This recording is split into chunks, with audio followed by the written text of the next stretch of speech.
Today on the iRacing Downshift, Chris is a fanboy. Oh, hush. I love the regional stock car stuff. Kevin helps me with my lunch order. You can always get a good brat, some fresh corn on the cob. I love it. And I didn't do my homework. You tell me, Kevin. I missed that one. All that and more.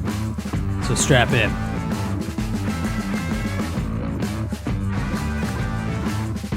Welcome to the iRacing Downshift. I'm your host, Greg West. I'm here with Kevin Bobbitt and Chris Leone. This is our new podcast series where real racing and sim racing collide. A little bit about myself. I'm the new marketing manager here at iRacing. I've spent the last 9 years bombing hills head first on high-speed sleds, and I'm also an incredible amateur at home improvement. Kevin Bobbitt sitting here next to me. He's got some pretty cool side gigs as well. Kevin? Hi, everyone. Kevin Bobbitt, Director of Marketing here at iRacing. Been here for a dozen or so years, from the beginning almost. I do some things on the side. I'm an amateur wood turner, which means I work with my lathe, make things on the lathe out of wood, like bowls, pens, things like that. I'm also the fueler for the MLT Motorsports number 54 car in the IMSA Prototype Challenge Series.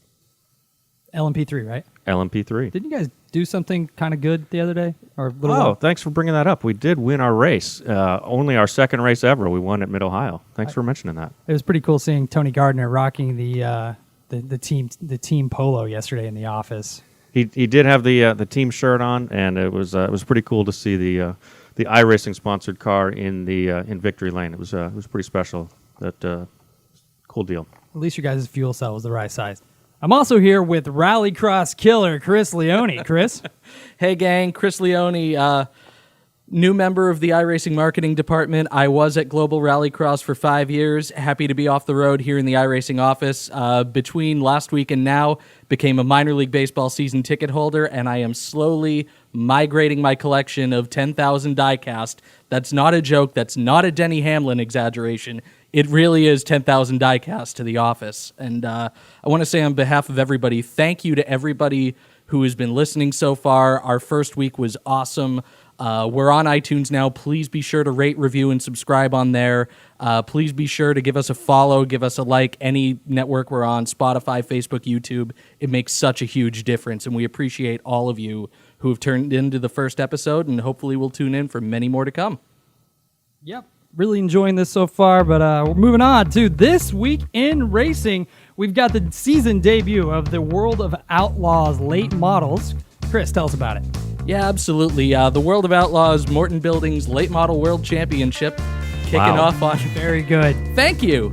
Kicking off on Monday at Volusia. $25,000 prize for this year. The winner takes home $10,000 of it, gets a ride in a Clint Boyer Racing Dirt Late Model in Charlotte, gets honored by the World of Outlaws. Zach Leonardi was the champion last year, and it was a hard-fought battle between him, Howard Weaver, Alex Bergeron. Bergeron took the sprint car title this year, and we've got nearly 10 drivers from other world championships who are also going to be in here, both from the eNASCAR Peak Antifreeze iRacing Series and from the NOS Energy Sprint Car World Championship. To say Bergeron took the previous series is putting it lightly. Bergeron destroyed the competition, if I remember correctly. I think you do. I mean, he was unstoppable on the high line, had a podium in almost every single race. And if he's able to translate that same dominance over to the late models, then we might be crowning a dual world champion this year on the dirt. Yeah, he's going to have a pretty solid income coming from iRacing as our prize pool continues to grow. Kevin, have you driven the late model on dirt? I mean, I can't handle the thing. I've driven the 305, I've driven the 410, but the late model itself is a wild ride. For me, that car's a handful. I'm not an expert on dirt by any means. I'm slightly better in the sprint cars, but the late model is a whole new animal. And I've tried to get Tyler to teach me how to drive it, but I think he's given up all hope on that. So shout out to Tyler Hudson, who's one of the fastest guys in the office, if not the fastest. Also drives a little in real world as well. Moving on, we had last week the Porsche SimRacing Trophy Qualifier Series in our time attack. The top, 30? Go on to Sim Expo? Believe it was 32. 32. Top 32 going on to Sim Expo for a chance to win some really cool prizes while over in Germany. I mean, it's just a pretty cool event to be up on the main stage as well. But Chris, some names we recognize. Yeah, of course, Greg. A lot of names we recognize. As a matter of fact, 19 out of the 32 drivers who qualified for the Porsche Sim Racing Trophy run the Porsche Esports Super Cup. And there's actually a little bit of symmetry there in that 8 of the top 10 qualifiers for the Sim Racing Trophy run Porsche Esports Super Cup, and 8 of the top 10 in Porsche Esports Super Cup points qualified for the Sim Racing Trophy. That's pretty cool. These guys are obviously pretty quick. Kevin, you know a little something about this. You were there last year, Yeah, weren't you? last year's event was amazing. It was, everybody qualified via time attack, just the same as this year. But the live event, to be there and watch it, the excitement. Obviously, the racing's great. You expect that, and that's not a surprise. But the atmosphere at the Sim Racing Expo was amazing. The winner was, I think, tossed in the air by his teammates, which was something I've not seen at a racing esports event before. No, that's super cool. Now, moving on, going from racing that's really good to racing that's not so good, Alex Horn put out the monthly not top 10 video, which was capped off with probably my favorite highlight I have seen, the truck passing the other truck by flying over the top. Chris, you get a chance to take a look at that? Yes, I did. And God, it's going to be hard to top that one next month. But can I just say that video has one of my favorite thumbnails of all time with the kid behind the wheel just smiling, goofing off. That's how much fun it is to be on the service. But please don't drive like that if you can help it. 10 please. and 2? 10 and 2? 10 and 2. Yeah, so Alex does a great job. Alex Horn is in our marketing group here. He does a lot of our videos between him and Drew. And the top 10 and not top 10 are particularly fun to watch. So make sure you check those out on our YouTube channel. Moving on to our real-world recap. This one is the story that has kind of dominated the headlines with Cup being off last week. We have the truck race with an interesting incident. Johnny Sauter and Austin Hill, a little bumping, a little bit of banging, and then the caution flies out, and then there's a little more bumping and a little more banging. Kevin, you watched it. Well, give me your take on how the events unfolded. It looked like the first couple of incidents seemed like they were just hard racing, and you got to have a little give and take, especially in the truck series. I've noticed that in iRacing as well. There's going to be some contact. Sometimes it works out for you, sometimes it doesn't. But it looked to me like Hill was just not having it. So, and I don't know that he was actually trying to spin him, but he did, and it happens. But that's racing. Yeah, but Sauter a couple laps before gave him a little bit of a love tap. Sauter's not an innocent victim here by any means. Absolutely. They came up and hit him. And yeah, Austin Hill's like, I'm not going to take it. And I get that. You can't set a precedent that somebody can just ram you out of the way anytime you want, because if you set that precedent, they own you. And none of these guys are exactly the type B personality. Every one of them is going out there to win. And there's a lot of the line, especially in these series where sponsorship dollars are hard fought, points are hard fought, and there's a lot on the line if you want to continue your career. And I'm sure Austin Hill wants to do just that. Yeah, and Sauter ended up getting parked, obviously, and I believe he's got a one-race suspension, which is, I think, deserved. Yeah, absolutely. But, I mean, the hardest thing about this is, if you're NASCAR, it's hard to really find a precedent on this thing. And, you're no matter what decision you make in terms of suspending Sauter, because you have to deal with playoff eligibility.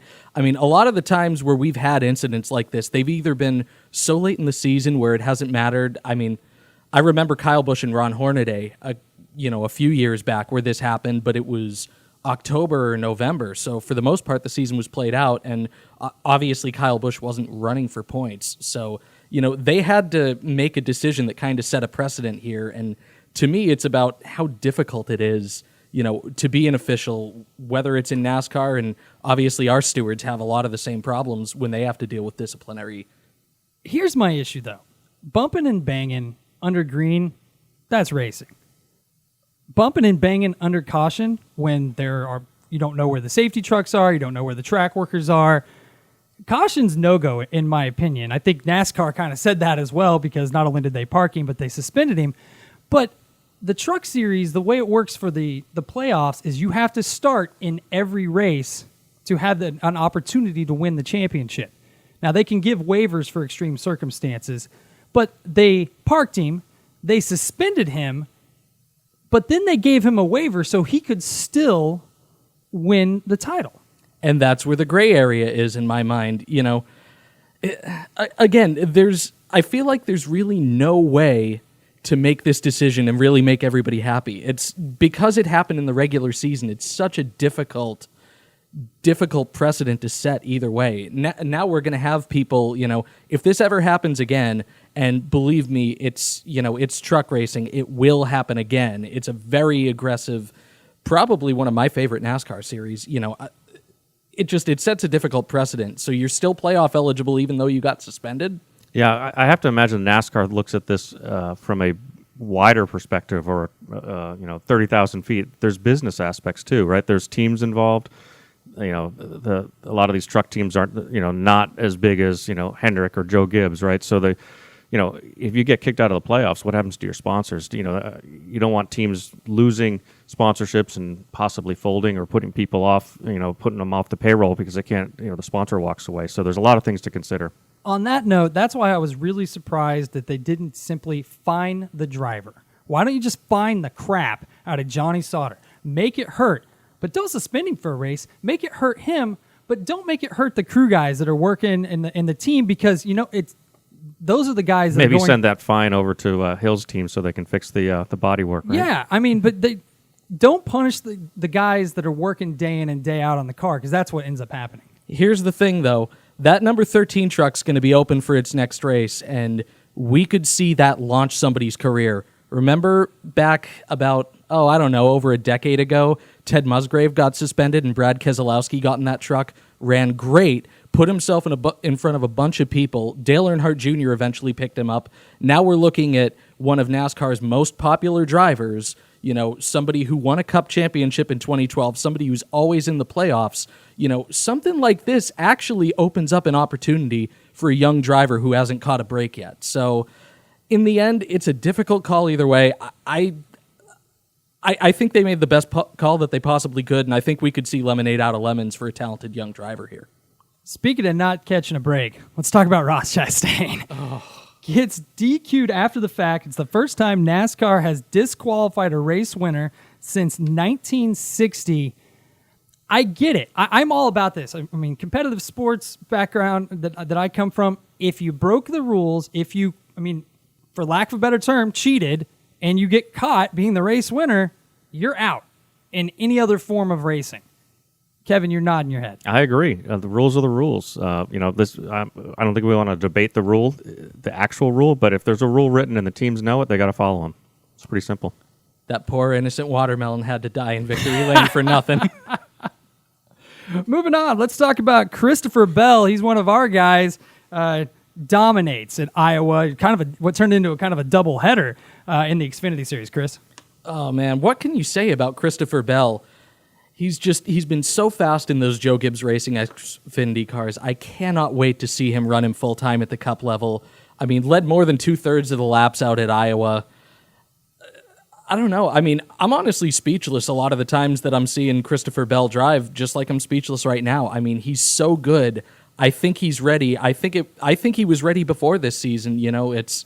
It's just that there's no room at the end right now, and Joe Gibbs Racing is going to have a tough decision if they want to keep him in one of their cars instead of an Alliance car. I think the opportunity is going to come. It's just a matter of when. There's no question on the talent. All right, let's talk about the 24 Hour of Lamacq. Kevin, this is one of your favorite events on the calendar year, and it was not short on entertainment and a little bit of drama. Yeah, absolutely. It is my favorite, one of my favorite races for sure. Toyota won. That's not much of a surprise given the LMP1 field. It was a little bit interesting on who won, which car won. There's some conspiracy theories out there. I don't buy them personally. Those things are too risky to try to mess around with in a 24-hour race. Anything can go wrong. You call a car in twice, you're not doing that because you're trying to make things happen. So, good for Alonso and the crew. I feel bad for the other team, all the crew guys, the drivers, mostly the crew guys because I can relate to them because they work their butts off for 24 hours. It is a long, grueling event. But good for Toyota for getting the victory, and Alonso just, one more thing on a pretty darn impressive resume, huh? Yeah, he's pretty good. Let's talk about Keating and the Ford GTE. fuel was a mess at this entire event. And Kevin, you are the fuel guy for your LMP3 team. I am the fuel guy. You That's have right. some insider knowledge Yeah, on well, how I mean, this works.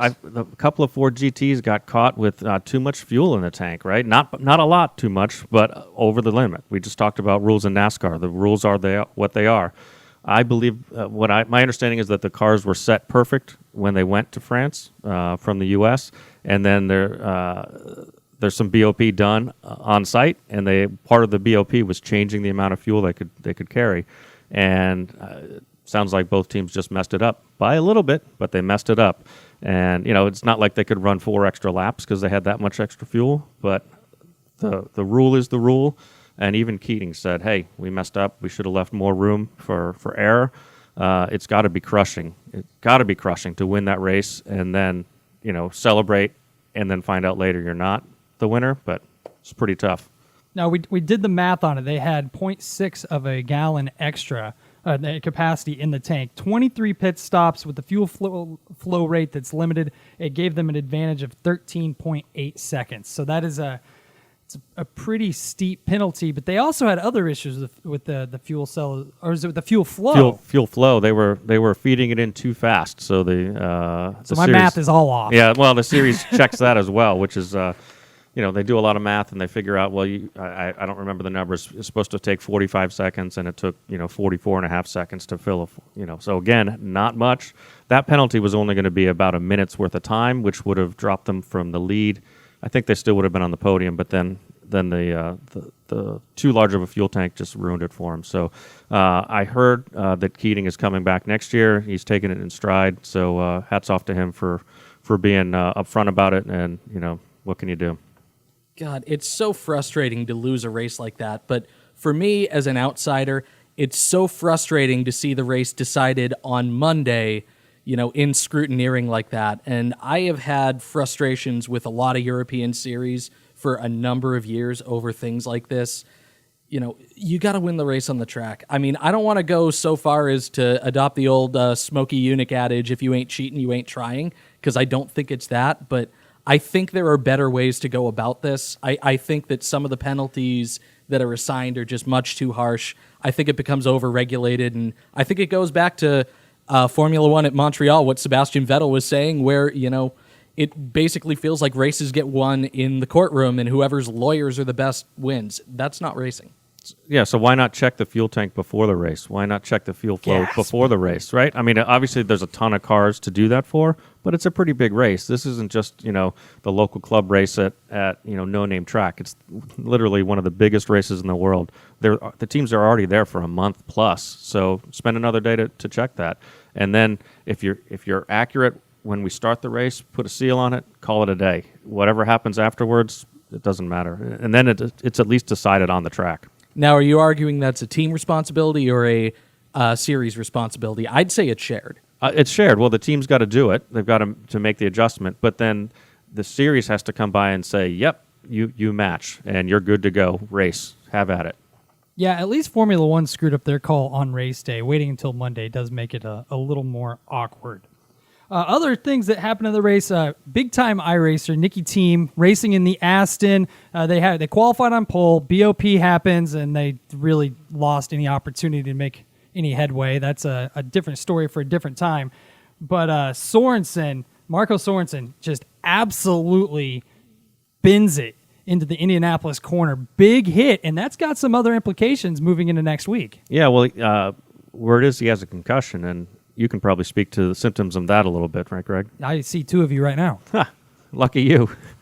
No, but that to pick up on that, a concussion keeps you out of racing, so I think he's got to sit out another week or so until he gets cleared. I don't know the exact protocol for that series, but obviously more and more sports are developing protocols to keep track of the athletes, as they should, because concussions, when I was a kid, I got concussions playing soccer and stuff, and it was like, all right, you look okay, go ahead and play. Nowadays, they're taking it much more seriously. Brain injuries are no joke.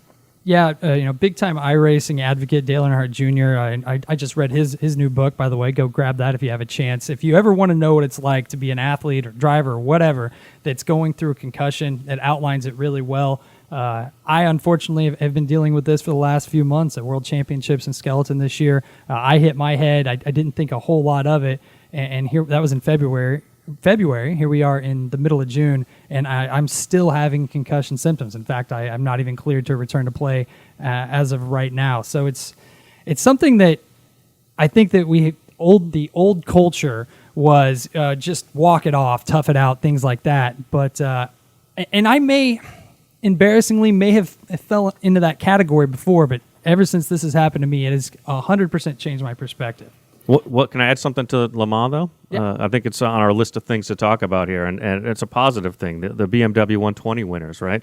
So Heinrich and Voss won on iRacing, and they got VIP treatment from BMW at hospitality.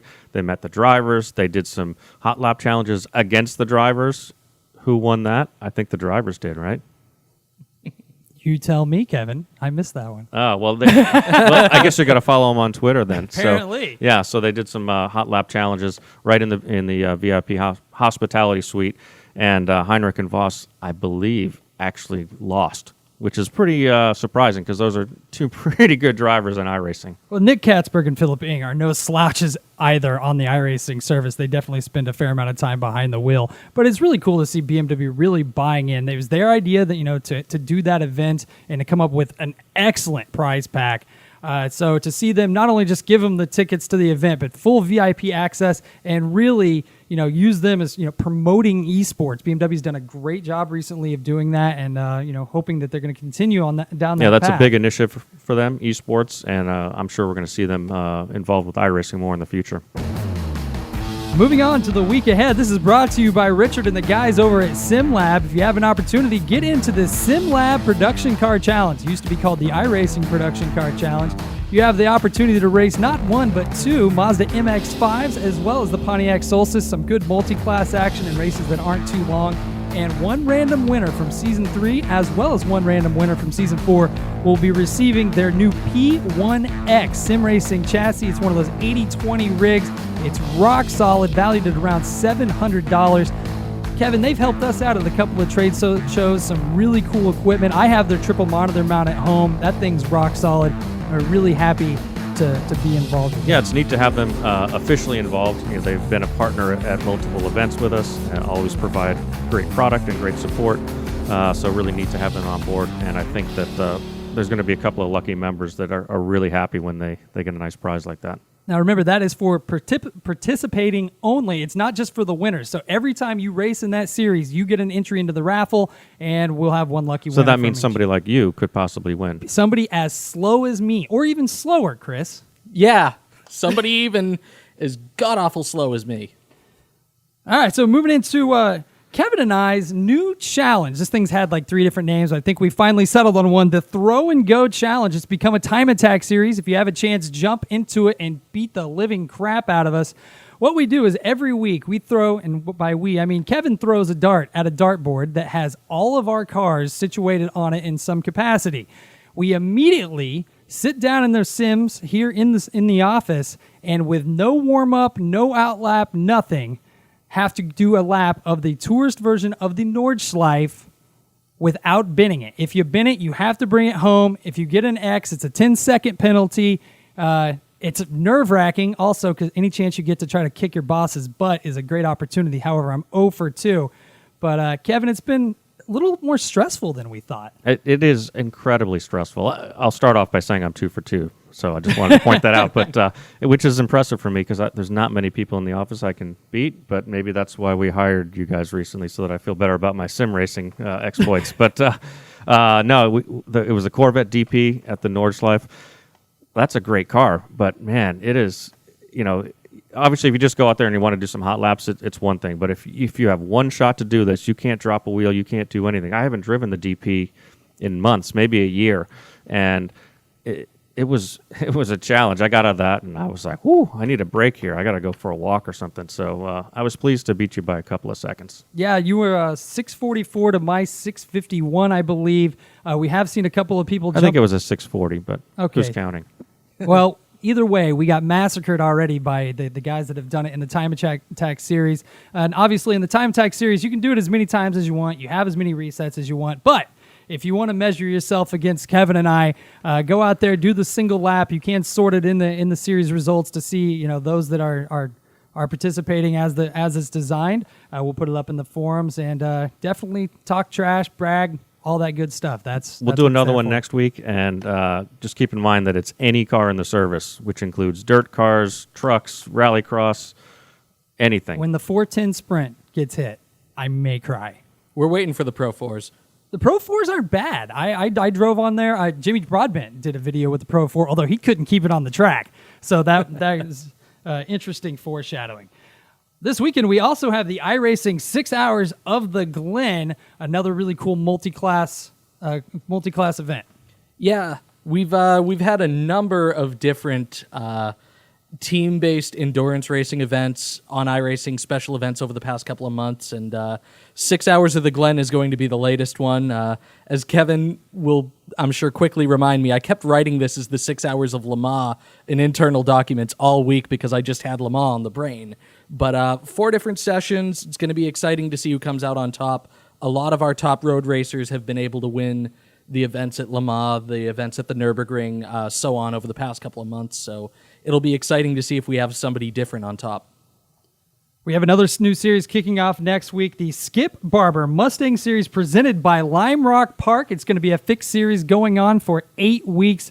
Lime Rock Park has put together some really cool prizes. There's IMSA event tickets, historic event tickets. There's going to be a random winner for one of their racing experiences, one of the one-day events. But that one's from Skip Barber. Oh, that one's from Skip Barber, yeah. But a really cool series. It's fixed. It's fun. It's always at Lime Rock, but it's going to have a limited schedule. There's going to be 4 events, 4 time slots on Wednesday, Saturday, and Sunday. So you have to get in there, and it's kind of like the SimLab deal. Every event that you compete the minimum distance requirement in, you get an entry into the raffle, and that's how we're going to be determining prizes. That way, everybody has a shot. But a really cool initiative, and you'll see that kicking off on the service next week. Moving on, we've got NASCAR at Sonoma this week, and this is cool how this is going to tie into Peak because NASCAR has changed the layout that they're going to be running at the Sonoma course.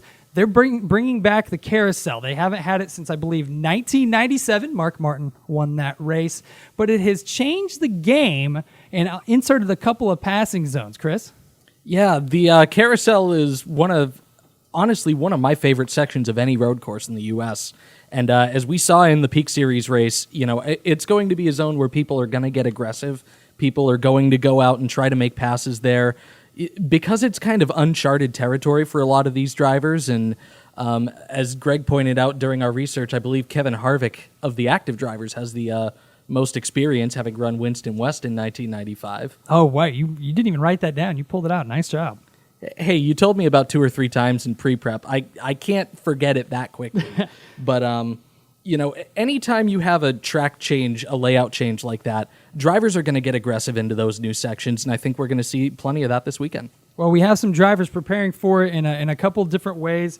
We've had several come out and say they've been spending time in their simulators, their team simulators, getting ready for the event. Notables like Chase Elliott, Alex Bowman, Denny Hamlin, Kyle Busch, Kevin Harvick, all have said they're going to spend some time in there getting ready. And then we also have a huge entry list for the K&N race, Chris. Oh, the K&N Pro Series West is so fun when it comes to You're such a Sonoma. fanboy. Oh, hush.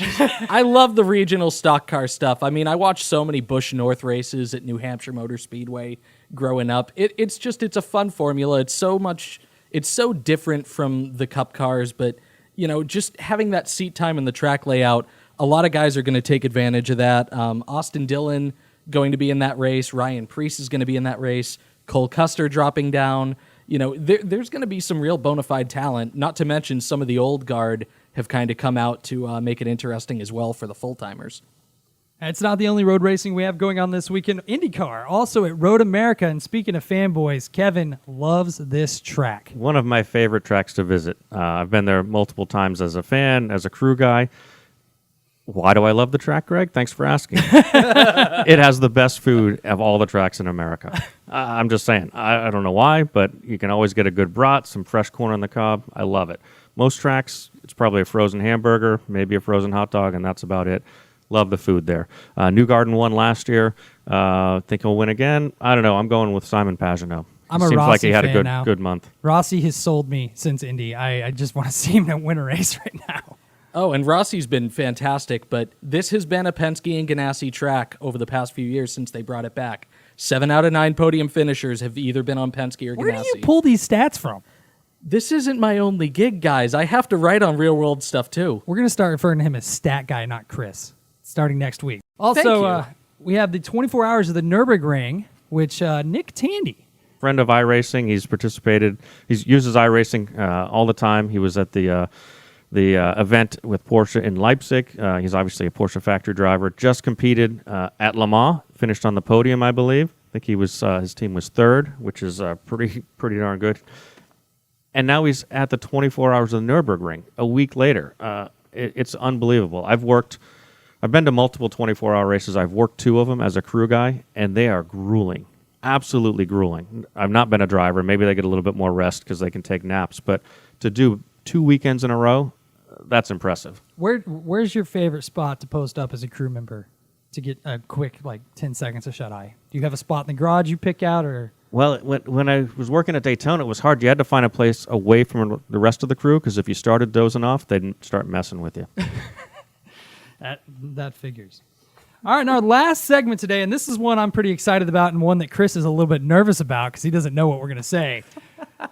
It's called Bobbitt Reads Comments. Kevin has perused the forums. Yeah, so I've been looking at all the comments on the first podcast, and again, we appreciate everybody listening, subscribing, liking, commenting. But I did find a few comments that I thought were pretty interesting. Most of them were polite and respectful. I appreciate that. But you guys did have some interesting thoughts, so I thought I'd share a few of my favorites. So in no particular order, Connor P. says, "New drinking game. Take a shot every time Chris says absolutely." I'll bring in the bottle next week. Not that we condone drinking games, but I thought it was pretty interesting. Braden G. says, "Cringeworthy fanboy radio." I'm not sure how to take that. We all work for the company. I guess we're fanboys, but hey, I appreciate the comments. Braden, it's a podcast, not radio. Get it right. I mean, I do both, so sorry. All right, next one. Mike V posted, "This is hurting racing in an alarming rate." I don't even know what that means. I don't even know what that means. But I thought it was If interesting. you're going to troll us, at least use proper grammar and Right. syntax. And Eric S., the final one, he tweeted this. He says, "I'm confused about something with iRacing."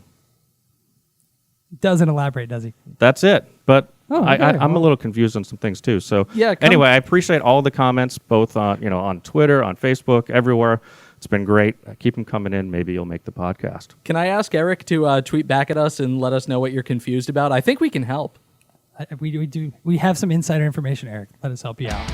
Well, thanks for listening to this episode of the iRacing Downshift. Don't forget to rate, review, and subscribe to this on Apple as well as Spotify. Give us a like, a follow, YouTube, most major podcast outlets. We're there, and if we're not there, we're working on it. But thanks again for joining us and giving us your time. We look forward to seeing you on the track real soon. Don't forget to kick Kevin and I's butt in the Throw and Go Challenge on Time Attack. And until then, we'll see you on the track.